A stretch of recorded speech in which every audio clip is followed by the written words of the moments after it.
Programme میں ایک بار پھر خوش آمدید۔ عفنان صاحب، بریک سے پہلے ہم جو پیٹرول کی قیمتوں کے حوالے سے بات کر رہے تھے، اب جو حکومت کا فیصلہ ہے اس کا پیپلز پارٹی جو ہے وہ اس کی مخالفت کر رہی ہے، تو پیپلز پارٹی آپ کے نزدیک کہاں کھڑی ہوگی آنے والے دنوں میں بھی؟ دیکھیں، پیپلز پارٹی ہماری ایک انتہائی امپورٹنٹ اتحادی ہے، اور ہاں ہم نے بہت سارے بڑے فیصلے جو ملک کے کیے ہیں وہ ان کے ساتھ مل کے کیے ہیں۔ اب ایک دنیا میں سچویشن ہے جو ہمارے کنٹرول میں نہیں ہے، آپ مجھ سے زیادہ اچھی طرح اس بات کو جانتے ہیں کہ $60 پر بیرل پہ تھا، $60-55 پہ گھوم رہی تھی پرائس۔ ابھی وہ 100-120 پہ آ گئی ہے۔ آج صبح جو ہے 120 پہ تھی، ابھی دوبارہ 100-110 پہ آئی ہے۔ تو اب وہ ایک چیز ہمارے کنٹرول میں نہیں ہے، دنیا میں ایک جنگ لگ گئی ہے، اس کی وجہ سے قیمتیں اوپر چلی گئی ہیں۔ اب آپ مجھے بتا دیں اس کا پاکستان ہم لوگ کیا کر سکتے ہیں سوائے اس کے کہ ہم ظاہر ہے ایسے میجرز لیں جس سے جو ہے اس کی جو کھپت ہے وہ کم ہو، جی تاکہ اس کا امپورٹ بل کے اوپر زیادہ امپیکٹ نہ آئے، اور وہ کرنے کے لیے آپ کو اس کی قیمت بڑھانی پڑے گی۔ اگر قیمت کم کریں گے تو کھپت زیادہ ہوگی، اور پھر آپ کا امپورٹ بل زیادہ ہوگا، اور آپ پھر ٹھیک ہے۔ کرنٹ اکاؤنٹ ڈیفیسٹ کی طرف چلے جائیں گے، اور آپ کا روپیہ ڈی ویلیو ہوگا، وہ اور بھی بڑا مسئلہ ہے پھر۔ تو یہ آپ سارا کچھ ان کے سامنے ہے۔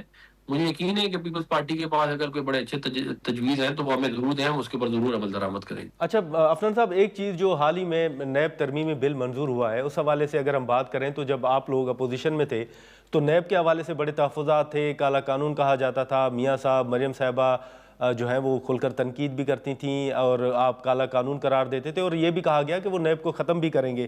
لیکن اب یہ تاثر دیا جا رہا ہے کہ یہ جو بل منظور ہوا ہے اس سے تو نیب مزید مضبوط ہوگا، پھر آپ نے جو سربراہ ہیں ان کو 3 سال کی توسیع دی گئی ہے، تو کیا نون لیگ کا جو نیریٹو تھا، جو موقف تھا نیب کے حوالے سے، آپ سمجھتے ہیں کہ اس میں تبدیلی آئی ہے؟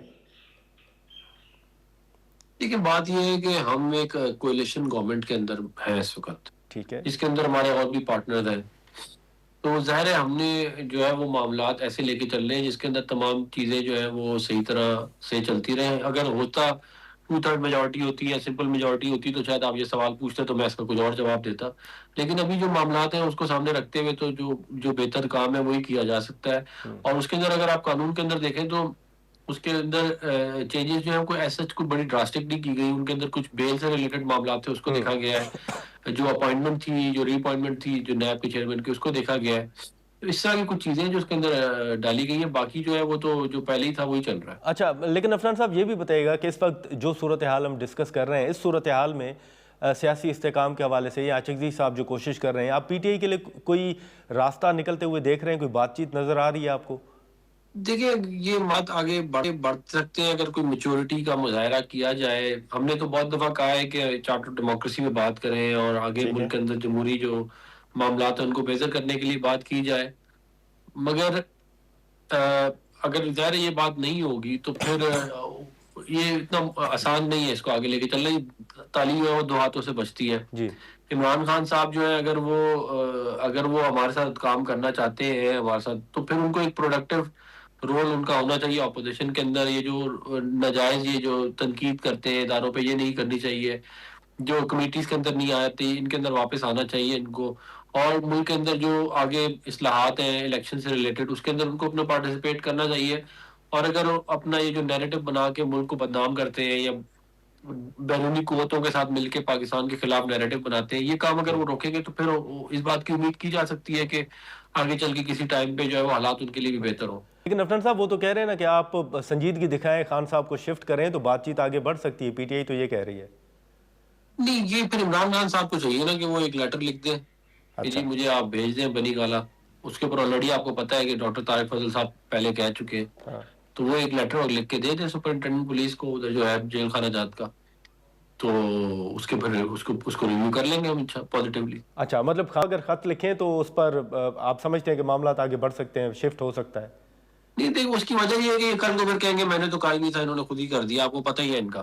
ہاں۔ تو یہ ظاہر ہے ان تمام چیزوں کو سامنے رکھ کے پھر یہ فیصلہ کیا جاتا ہے، ان کی طرف سے درخواست آئے گی، پھر ریویو کر لیں گے ہم۔ اچھا، لیکن آخر میں یہ بھی بتائیے گا کہ یہ جو خواتین کو گرفتار کیا گیا، خواتین کے عالمی دن کے موقع پر جو مارچ تھا، آپ سمجھتے ہیں سر کہ یہ درست فیصلہ تھا حکومت کا؟ بڑی تنقید بھی ہوئی ہے حکومت کے اوپر۔ لیکن بات یہ ہے کہ اس وقت اسلام آباد میں لگی ہوئی دفعہ 144، اس کے اندر جو پبلک گیدرنگ ہے اس کے اوپر ہے پابندی، ٹھیک ہے۔ اور اس کی وجہ آپ کو معلوم ہے کہ کیا ہے، آپ کو پتا ہے سارے کنٹینرز بھی لگے ہوئے ہیں امپورٹنٹ جگہوں پہ۔ تو اب جب دفعہ 144 لگ جائے تو پھر آپ اس طرح کی جو ہے ایونٹ کر نہیں سکتے۔ ٹھیک ہے۔ تو یہ ہے سارا کا سارا معاملہ. اب ظاہر ہے وہ ان کو اس بات کا جو ہے وہ خیال کرنا چاہیے تھا, انہوں نے نہیں کیا. انہوں نے وہاں پہ مارچ کرنے کی کوشش کی تو پھر پولیس نے ان کو جو ہے وہ جیل میں ڈال دیا. اور یہ اس لیے نہیں کیا کیونکہ خواتین ہیں یا یہ عورت مارچ کر رہی تھی, اس لیے کیا کیونکہ دفعہ 144 لگی ہوئی ہے. چلیں ٹھیک صاحب, بہت شکریہ آپ کا. ناظرین, اس وقت جو خطے کی صورتحال ہے اور جو ملک کی صورتحال ہے اس حوالے سے ہم نے شادیہ مری صاحبہ اور عفنان اللہ خان صاحب سے گفتگو کی. آج کے پروگرام میں اتنا ہی. اجازت دیجیے, اللہ حافظ.